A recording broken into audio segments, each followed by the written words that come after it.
Here's the thing I want you to understand. I wasn't born out of my mother's womb with advanced questioning skills.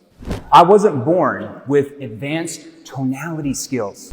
So, are salespeople born or made?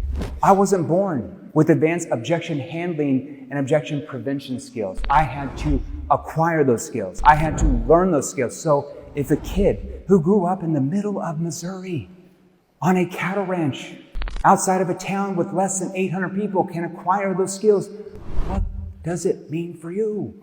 It means you can acquire the same skills, right? You can, even if you're already doing good or decent, you can make 2, 3, 5, 10 times the results you're getting in your business starting today, right now. Every 8 to 12 seconds, you want to use what are verbal cues. Verbal cues like, right, really, okay, interesting, Those are just verbal cues, okay? They keep the prospect know that you're present. Now, the most important thing is when I go from question to question, I want to use a verbal cue to bridge from question to question. I don't have room to show you on this here, but that is called bridging, okay? Do you know why some of you get prospects that say, hey, enough with the questions, can you just tell me the rate and I'll tell you if I'm interested? That's because you sound scripted. When a telemarketer calls you, what do they sound like? It doesn't sound natural. So you don't even hear the words they're saying, you just automatically like, oh, not interested. It's a triggered reaction, okay?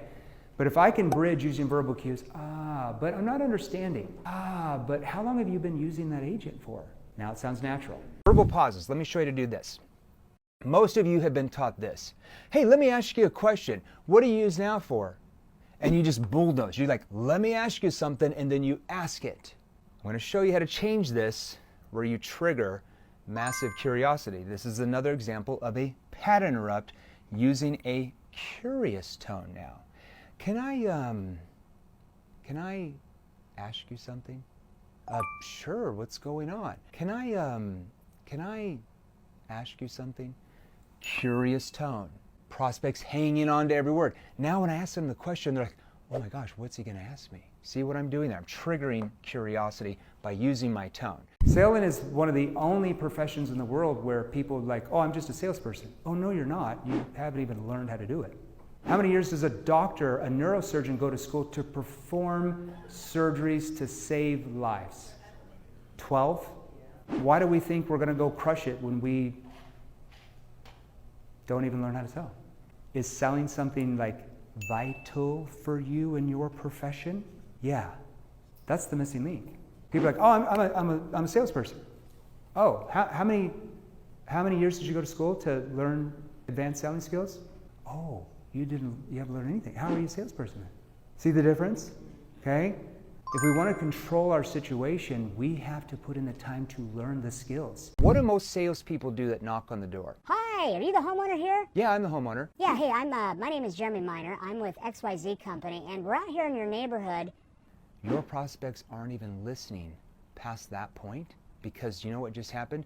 Salesperson trying to sell me something and they go into fight or flight mode. It's a defensive mechanism. First of all, I wouldn't look like a salesperson. I even had a construction vest on, the orange one or the lime green one. You know, I had like just the khaki shorts. I just didn't look like a salesperson. So when I knocked on the door, had like a clipboard here and everything, like had like a piece of paper with 5 or 6 questions. I'd be looking around. Like if I sold roofing, I'd probably be looking at the roof. If I sold solar, I might be looking at the roof too for panels. So I'd be to the side, like 6, 7 feet back. They'd come to the door and I'd be like, yeah, are you guys the property owners here? They'd be like, yeah, we're the owners. What's going on? Pattern interrupt. I just interrupted the pattern and triggered massive curiosity. Companies always ask us, like, hey, how are you able to duplicate in every industry? Well, it's because of the sales structure. It's because of the NEPQ sales structure, right? Any industry, here's the formula. So what are the problems? What are the consequences of those problems? And then how does the solution of that industry or company or product or service solve those problems? Okay, once we understand that, it's easy to write connection questions for it, situation questions, problem awareness to build the gap, solution awareness to see what the future looks like once the problems are solved, consequence questions to get them to defend themselves on why they feel they need to change now, how to write your presentations, how to get them to commit to take the next step and purchase what you're offering. So if you're winging it every day, you're just going to be up and down. Whereas our clients that are probably selling what you guys are watching and listening, they have a structure, so their numbers are like this. They're not up and down and up and down. They're like this, like a steady curve. So how do we help your prospects that you're talking to on a daily basis overcome the fear of the unknown, overcome the fear of change? It's quite simple. The first part is we have to understand you're not selling the thing. You're selling the results of what that thing does. Now, in your case, since you're selling solar, you're not selling them solar. You're not selling them solar panels, like some cool solar panels. You're selling them the results of what going solar does for them. You're selling them from having to pay rate hikes, like protecting themselves from paying the rate hikes. You're selling them on a locked-in rate. You're selling them on a lower bill. You're selling them on eventually not having a bill. That's what you're selling. You're selling them the results of what solar does once they have solar, not the thing itself. It's actually called mismatching. If I mismatch something, if I downplay something to a prospect, they typically will upplay it, make it worse. Now, and vice versa, if I make something really, really bad, a lot of prospects, because they know you're trying to sell them, will downplay it because they feel like you're asking them a question to manipulate them. So what we're doing here is we're mismatching. I'm using more of a curious, concerned tone. Why would I use a curious, concerned tone? Why not just use a regular tone? Your facial expressions are like the remote control to your tonality. So if I want to have a concerned tone and my face stays like this, that concerned tone is not going to come out the same way that if I have a concerned facial expression. Do you see the difference when I do that? Because my face is concerned and that affects my tone. So situation questions, we don't just roll over and ask like 2 generic situation questions and just go with that and then you just go on. You're going to get in a lot of trouble in that sales process. I don't care if you sell B2B, door-to-door, B2C, doesn't matter. Situation questions, it's for us to understand what's really going on. Give us a picture. It gives us an overview of what's going on, and it starts to get them to internalize themselves what's really going on, because the questions that you should be asking there cause them to think deeper about what their situation, because most of them don't really think about it. Why would I want to find out what type of home they have now or what they're renting? Because maybe they only have 2 bedrooms and now they have 3 kids and they need 4 bedrooms, right? So remember, I'm finding out what their real situation is right now. What is their real situation? Not necessarily what do they want in the future. I'm okay with some of that, but if I'm a real estate agent and they're looking to buy a new home, I'm wanting to find out what their real situation is now because I want to find out what the problem is with the current home they're in. What would even cause them to want to have a new home rather than staying in that new home? See, that helps me help them find problems they didn't realize they had. After they explain what home is, I'm like, that sounds like a fairly nice home. What's caused you to feel like it's not enough for you guys? That'd be like a problem awareness question. A concerned tone with your face setting like this, talking like this, like that's impossible. But if I lean in and I say, what's really holding you back? See, my facial expression communicates that, and it causes my tone to sound concerned because my facial expression looks concerned. So if I'm on Zoom or in person, or even if I'm on the phone, I'm still using the facial expression because it causes my tone to shift. If I want a challenging tone, what happens if you don't do anything about this and the situation gets worse? See, my facial expression communicates a more skeptical or challenging tone, which causes them to defend themselves on why they want to change, which you probably want them to change, right? That's what selling is. I'm going to show you what a challenging tone sounds like. Now, can I ask a consequence question in a challenging tone in the first 2 minutes of a sales conversation? More than likely no, because I have 0 trust and credibility. But let's say halfway through that conversation or 75% through when I've built a gap and I have more trust and credibility. I mean, what are the consequences if you guys don't do anything about this? Have you thought about the ramifications if your company stays with XYZ vendor? Have you thought about what would happen if you guys keep having this issue? See, that's a generic example, but I'm asking it in a challenging / skeptical tone. That triggers emotional drivers in their brain that gets them to defend themselves on why they feel they need to change this situation. And do you want them to change their situation? Yes, because if they don't feel like they need to change, they have no urgency to purchase what you're offering. So it's not just the problems. I wanted to understand what the consequences were for the prospect if those problems didn't get solved. For each one, what's the consequence of this? What's the consequence if they have this problem? So there's different consequences based on the problem. Now, typically when I would ask that, most salespeople really didn't know, which was really scary. And I would even have to get really deep. Okay, let me give you an example. Let's say if I'm in debt relief services and they don't get the problem solved, they're a smaller company and the debt just consumes them. They can't expand. They go out of business. That's a consequence. But what is the consequence of them going out of business? Well, now they might lose their home. Now they might not be able to pay for their daughter to go to college. Now they might not be able to financially take care of their spouse. There's way more consequences than just losing the company. Situation questions, we're doing what? Helping us understand what their real situation is. More importantly, helping him understand what his real situation is. You can't build a gap to where they want to go if they don't really understand where they're at. And I couldn't do it. I can't build a gap if I can't get them to understand where they're at. So situation questions are for you and me. See, I'm interjecting before he even finishes sometimes, because what I see a lot of salespeople in general do is he starts answering. I'm like, and I'm doing that oh yeah. And then after he answers, I'm like, okay, cool. Yeah, that makes sense. Well, let me ask you. Sounds scripted, sounds contrived. See what I'm doing? So pay attention to that. That's why I have you guys on here with these call reviews, so you can pay attention to what other people are doing well, and then things that they can improve on, so you can improve on those things. You might not even know you're doing the same thing, but by listening to somebody else, you now start to realize oh man, I need to change that too. And it helps you go and sell more too. That call reviews are not just to get your own call reviewed. They're for you to hear everybody else's calls and you see what they're doing well and what they can work on. And it helps you make those changes on your calls too. You just don't know what you don't know sometimes unless you hear other people maybe mess up or other people do really well, and then you incorporate it into what you do. See how I was flexible with my questions compared to what a lot of you would do is you'd be like, oh, okay, yeah. Why do you feel like it's the answer for you? And you just go to the next question on your script, and now there's no human connection there. He still has a concern. See, now, did you hear what he said? That I went with him and I was flexible with my questions rather than saying to the next question on the script. Do you see how he started to open up? Do you see how I helped him relive the pain of his friend? Because a lot of times, if you guys sell financial services or insurance, I see they'll be like, oh yeah, I just don't want this to happen. And then we never really probe and find out if they've seen that happen to somebody they know, which that's typically what they've seen. And then when he starts to tell me about his friend and he starts to relive that pain, I didn't just stop there. I then said, well, what happened with the husband at that point when he lost the wife and had to pay all those funds? Oh, his retirement was pleaded. He wasn't able to retire. He's still working. He's 76 years old. And then now he feels more pain and Dan wants to keep moving far away from that pain. We see a lot of scripts from every industry.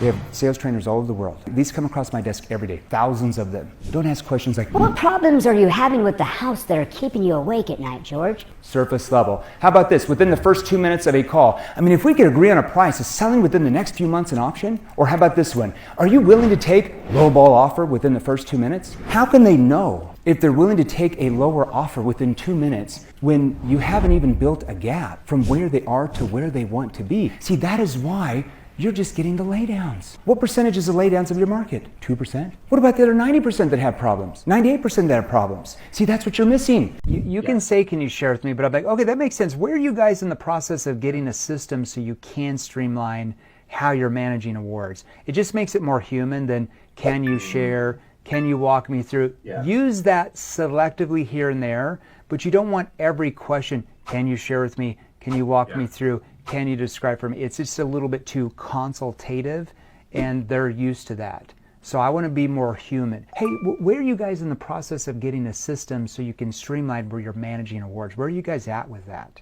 See, it's just more humanized there. Walk me through here and there, but just don't overuse that type of lead-in phrase, I would suggest. What parts do you feel like if it works for everybody else, which some of them know a lot less than you do, what would prevent it from working for you though? See, I'm asking that in what type of tone? I'm confused. I'm not understanding, right? Well, I don't have people that ask for a trial. If it's working for, hundreds of clients, what would prevent it from working for you? You have to ask that in a confused tone. A lot of times they're like, oh yeah, I never really thought about it. Or they'll be like, well, I just don't know because I haven't tried it. Well, in your mind, what specific aspects of what we covered do you feel like you won't be able to master? You've got to bring it down. But that can be prevented 99.9% of the time by just building a gap. That is a downstream issue that you should never get that objection. I think the biggest thing that holds most salespeople back from greatness is what? They have such a high ego because they're doing good that they think they know everything there is to know about selling.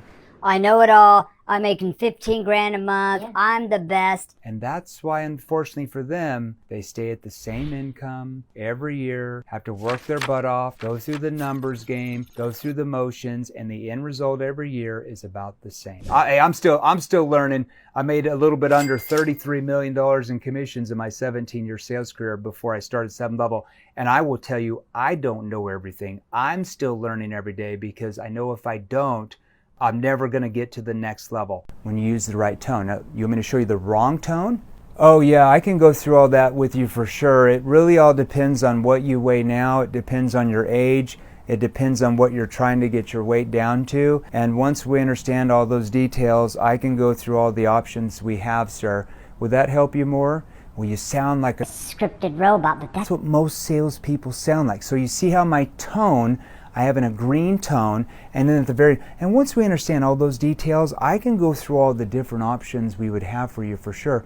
Would that help you more if I did that for you? See, I'm showing empathy. It's like a concerned tone. I'm showing empathy in my voice. Listen to what the prospect means, not just what they're saying. Let me repeat that for everybody. You have to learn how to listen to what the prospect means, not just what they say. So if I ask an NEPQ commitment question, do you feel like this could be the answer for you? And they're like, yeah, I think it could. Some of you might be like, he's ready to go. She's ready to close. But what I just heard is he's uncertain. He's unsure. Yeah. He has a concern. That's what I heard in his tonality, not just what he said. I listened to what he meant, right? Why would I use the words possibly on the calendar about looking at possible, about getting possible help with your blank? Why not say you had booked on the calendar to get help with better systems?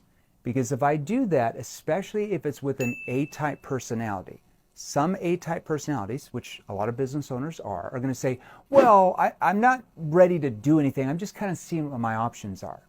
If I assume this about getting help with putting in better systems so you can scale, right? A lot of A-types, not all, will be like, well, I didn't say I'm ready to buy today. I'm just kind of looking at the options. But if I just put the word about getting possible help, that is a neutral word. So I neutralize any type of sales pressure in that conversation, that first question that would trigger sales resistance in their brain.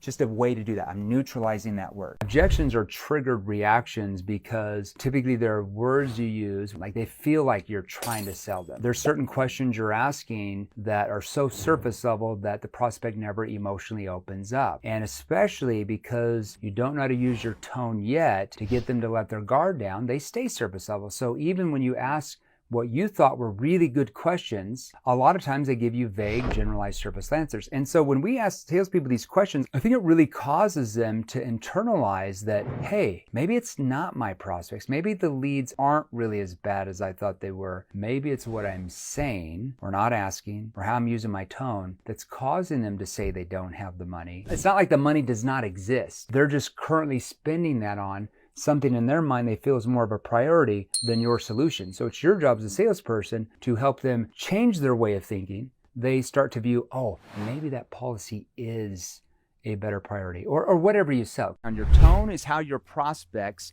interpret the meaning behind what you're saying or asking. That's how they interpret your intention. So when you act confused, I don't know if they got it updated in the system, a confused tone causes a prospect in their brain to think, oh, what I said was confusing, I need to clarify. And it holds their attention. Now, before you learned how to do this, you used to jump in and try to talk as long as you could, right? And what typically happened then? Just a good old slap in the face, hanging up, right? I am not anyone famous. In fact, I'm just like you.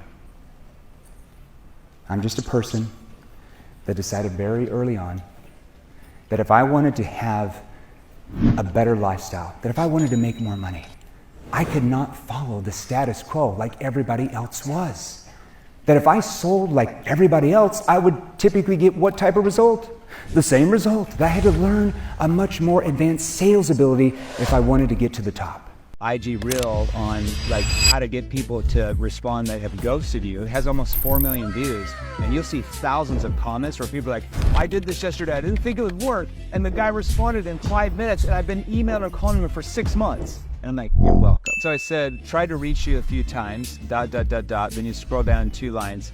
How do you want to proceed from here? That's why I texted it back to the guy. How do you want to proceed moving forward? And I thought, wow, this is how I need to follow up with people. Not saying, hey, I'm following up with you, I'm checking in on you. So that's tactical and tangible. How is the word pitching or pitch viewed among the public, among the general public, among society? Something that's negative, right? Because nobody likes to be pitched. Nobody likes to be pitched to. So when you go into your pitch and you keep saying you need to get better at your pitch, you're going to notice that when you go into your pitch, you start talking faster. You get a little bit nervous. You're going to feel more anxiety because you don't like to be pitched. So when you go into your pitch, because you use that word all the time, you are hypnotizing your brain, and you're going to notice you're going to feel more nervous. You're going to have more anxiety, and your prospect, do you feel like they pick that up? Of course they do. They can pick up your body language. They can pick up your nervousness. They can pick up your tone, because your nervousness and anxiety comes out of your tone. So instead of using words like talking about my pitch or pitching, I hate those words. talk about your presentation. I'm in B2B sales. My prospects are not emotional. They're all logical. I'm like, really? They're not humans? Did you know when your brain gets damaged, your emotional side of your brain, you can't even decide to go to the bathroom? Did you know you can't even decide to tie your shoes? See, every decision you make starts with your emotions. I hate to break it to you, B2B salespeople. There's a reason why I out-earned you about 20 times to 1 when I was in B2B sales. Why was I making almost $3 million a year in commissions? Because I knew how to get the prospect to emotionally up. So the question you might want to ask yourself is, Jeremy, how do I actually do that, right? All right. What happens when somebody uses a really enthusiastic, high-pitched voice for you when they go into their pitch? What do? You immediately put up your wall because you feel like you're being pitched at or sold to. You don't like that. So if you don't like being pitched at, you think your prospects do? No. So you keep more assertiveness, you keep more collectiveness, you keep calm when you go through your presentation. You could have a concerned tone at certain parts of that presentation. You're going to have probably a lot of more of a curious tone. Sometimes you might have a confused tone if you're not understanding something they said.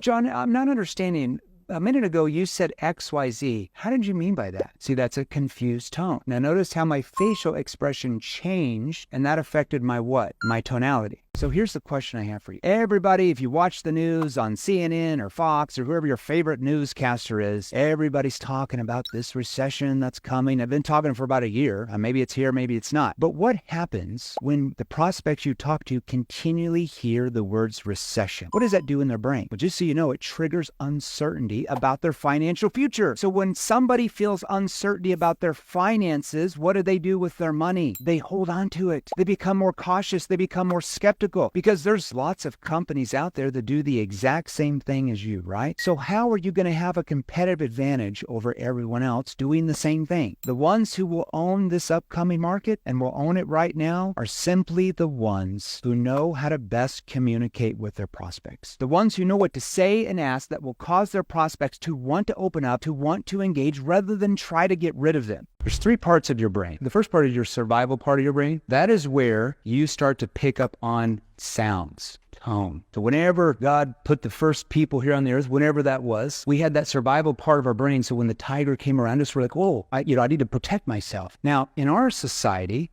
we're still trying to protect ourselves from the tigers, the bad guys trying to shoot us or whatever it is. But we're also trying to protect ourselves from what? Being sold. Because you're constantly being sold to every day. Now, some of you are like, no, I don't talk to salespeople every day. What's the first thing you do when you wake up in the morning besides go to the bathroom? You grab your phone and you start looking at what? Social media. And you start seeing ads trying to sell you something. See, you're constantly being sold to all of the time.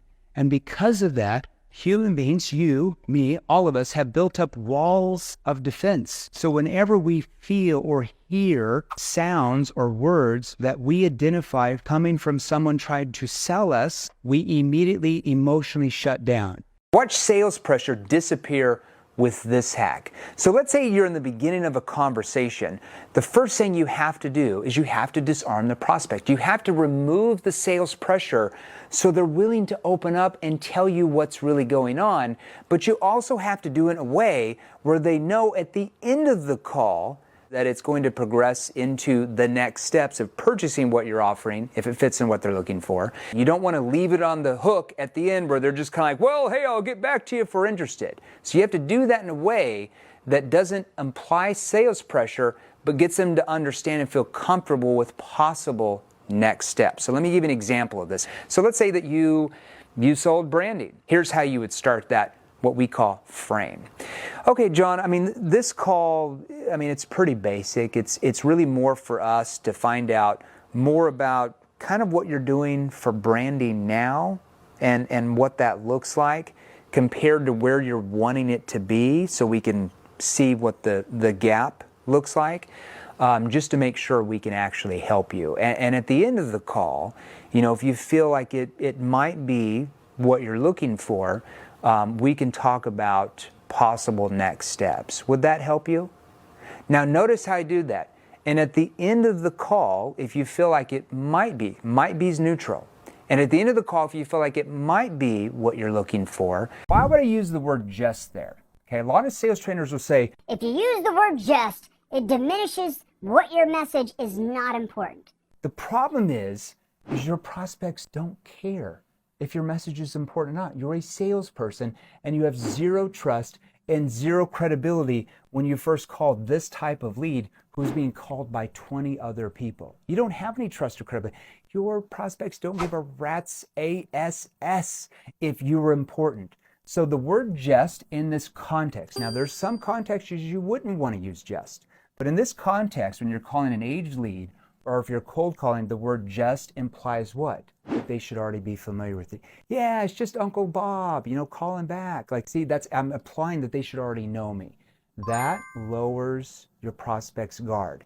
In this context, this is good. In other contexts, you wouldn't use the word just. Do you lose sales when the prospect says, I've had a really bad experience with this type of product or service? What do you say then? Let's say if you sold real estate education, people buy real estate packages to train them how to invest in real estate so they can make more money, have more time. This will be easier. Oh, what happened? And let them expand on that. Okay, they'll get it off their chest, and then you can lean and say, so what specific aspects of what they were doing for you do you feel held you back from not getting XYZ result? Oh, they didn't give us support. They didn't help us with this. Oh, I see. So if they had given you that support, what type of results do you feel like you could have got?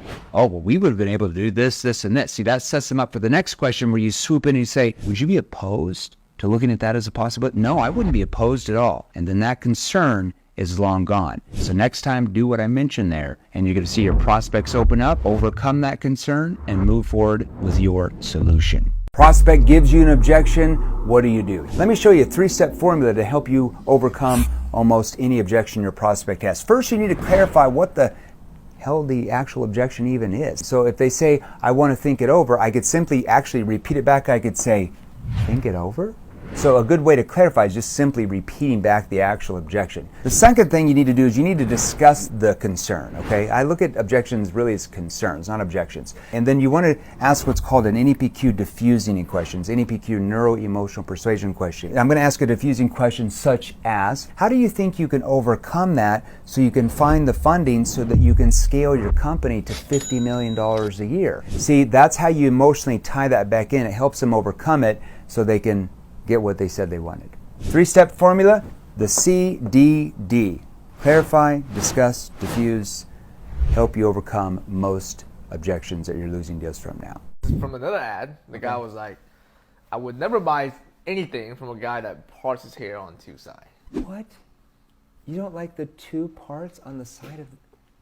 What? I thought everybody did that. Well, you shouldn't. You should never trust a guy who parts his hair on each side. I mean, geez, just a horrible person. He's so true. I'm going to go change that. I'm going to tell the salon lady, I'm going to be like, hey, they don't want to sell more. They don't want to purchase sales training because my hair's parted with 2 sides there. Yeah. We just got to do the suave like all the way over. Now, if I do the suave all the way over and I just like part my hair on one side, Will you buy sales training so you can sell more? Maybe wear a hat. Oh my gosh, I love that. That is a good one.